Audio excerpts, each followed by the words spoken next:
तिकडे अयोध्येतल्या प्राणप्रतिष्ठा सोहळ्याआधी मुख्यमंत्री एकनाथ शिंदे यांनी मोठा निर्णय घेतलाय।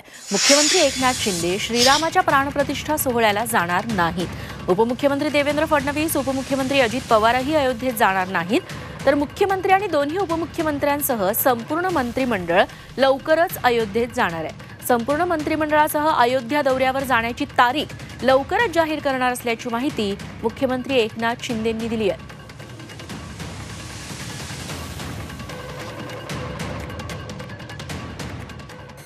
अयोध्या हे आमचं श्रद्धा आणि अस्मितेचा विषय आहे। त्यामुळे आम्ही दोघं तिघं जाऊन दर्शन घेण्याऐवजी आम्ही आमच्या सर्व मंत्रिमंडळाला, आमदार, खासदार, लोकप्रतिनिधी, आमचे अधिकारी, रामभक्त, प्रभू रामचंद्रावर श्रद्धा असणारे सर्वजण या महाराष्ट्राच्या वतीने एकत्रित गेलो तर त्याचा एक वेगळा आनंद आम्हाला मिळेल आणि म्हणून आम्ही तसा निर्णय घेतला।